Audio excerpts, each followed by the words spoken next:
Now let's speak to Farzana Kochai. She's an Afghan member of parliament and a women's rights activist. You have decided to stay in Afghanistan. Please tell us why. Thank you for having me. You know, when I just realized the Taliban entered the Kabul, and then I just realized that the President Ghani left it, all of us beyond, and we have no one here, and that broke my heart too much. And before that, I just decided to be here. That I had a feeling, and I have still a feeling of responsibility and obligation about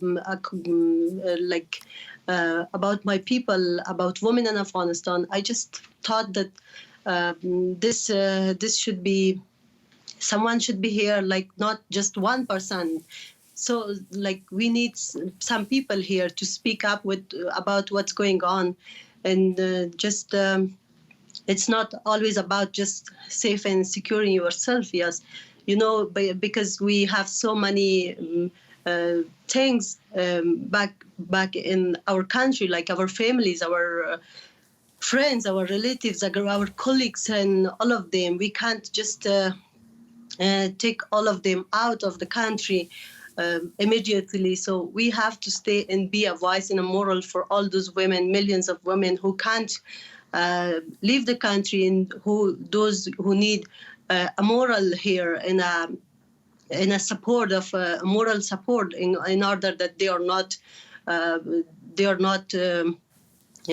like being killed, and at least, or it's not something happening that everyone should leave the country. Here we can't leave 35 million people. Where to go? Who will stay here then? And then just for this to be a voice for the voiceless in the dark time that we need some people the most than other time, more than other time. You mentioned your fellow Afghans. Well, Afghanistan has a very young population. 2/3 of Afghans are under the age of 20. This generation did not grow up under the Taliban, and were exposed to ideas and used to democracy and free speech. Will they stand up? Will that generation, your generation, stand up for these values against the Taliban? Yes, thank you. The two-thirds of generation people in the country just grow up alongside with the growth of democracy in Afghanistan, with all the values and all the good things that the democracy regime can offer to the people. While we had some problems and challenges too, and because of that we are now in this situation, but still we were hopeful and we were trying to make it better day by day.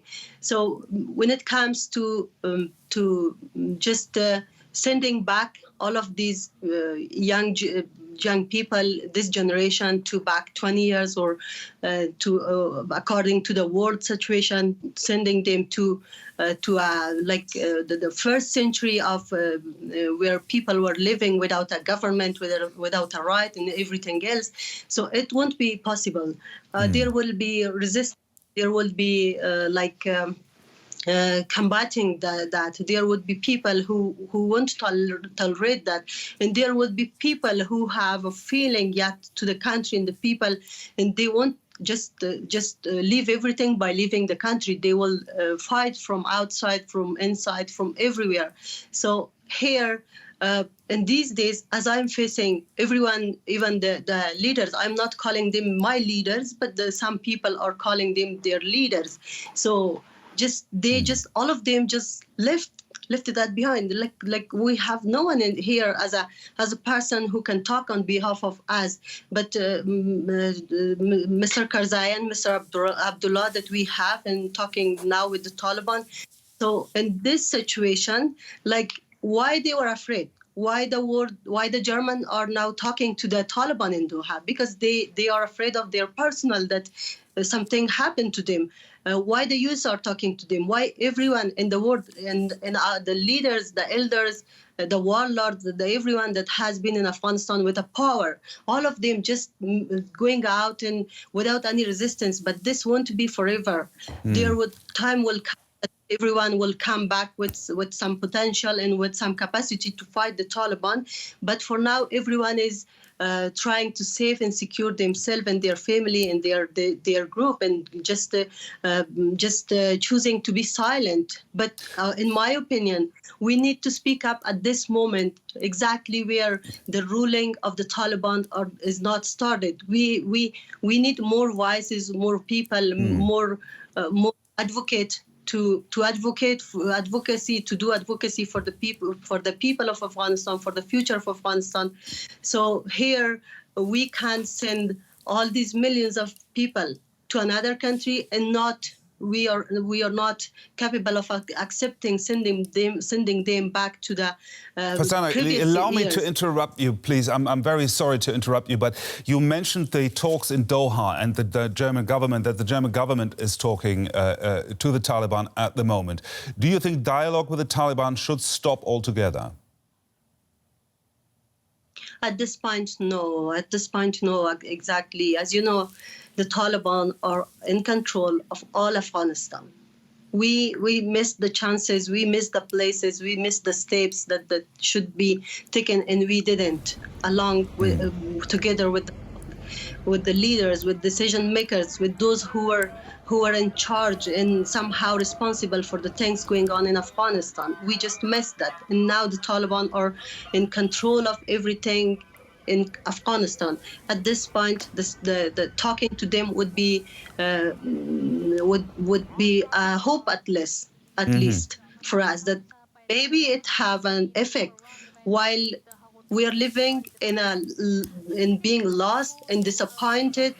But still, for the future of our country, we can't just we have some hopes too that if it works.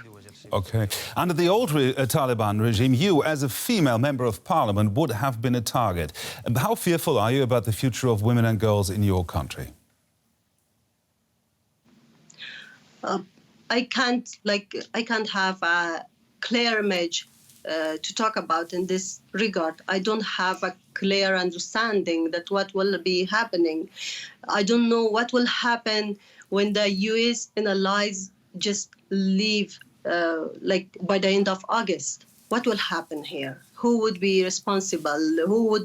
There would be anyone to hear the voice? And even if they hear, would be there anyone to react? No, at all. I'm disappointed. I'm sorry, but we have been through so much disappointment. And this about the future of Afghan women, I don't have a clear image. While we have some announcements, some press conference from the Taliban side, but we are hearing something else on the ground as we are living here, hearing. Of course, in these days, the things seems normal, but it can't be like this. This is a situation that Taliban just ordered their fighters to do nothing with anything. Keep everything on their... Farzana Kochai there, I'm afraid we have to leave it here. An Afghan member of parliament and a women's rights activist, thank you very much for your time. Thank you. Now, Germany's Interior Minister Horst Seehofer was asked how many refugees will now come to Germany as a consequence of the Taliban victory in Afghanistan. Let's take a listen to what he said. There is no prediction. And I've explained to all parties in the Bundestag why no one can make such a prediction right now. That's because at the moment there are published assessments, estimations and much more that, as far as I know, range from a few thousand to a few million. For more on that, we can now speak to the migration expert Gerald Knaus. Mr. Knaus, is Seehofer right? Well, it depends which part of his statement you refer to. If we refer to his first sentence that there can be no serious predictions, well, that is certainly right. We don't know what will happen next. But if you refer to the indication that potentially perhaps there might be 5 million refugees, then we need to look closer at the reality on the ground. We don't know the future, but what we know is that a lot of things have changed in recent years at the borders surrounding Afghanistan, certainly the borders leading towards the European Union. In 2015, millions of Syrians could go visa-free to Turkey with their families. The border was open. Turkey welcomed them. And then some of them were already at the border of the EU. Today, this is no longer the case. The difficulty now is getting out at all. So to throw these big numbers into the debate, I think, is politically dangerous and factually not very useful, because at the moment, around the world, very few refugees manage to cross borders. That's the real problem. So Seehofer also said that most refugees should be taken care of in the country, in Afghanistan itself. How realistic is that? I think what he meant, and what a lot of other people in his party have said, is that we should help the neighboring countries. So if Afghans have to flee and they go to Pakistan or Iran, well, let's help these countries and then they can stay there. Now, let's admit it's obviously a good idea to help countries of first reception. That is what the UN Global Compact for Refugees says. But let's also say that it's not very credible for Europe, for rich countries, to send a message to poor neighbors to say, listen, you keep your borders open, but we will not take people, including the many hundreds of thousands who've been helping us or who worked with us during our intervention.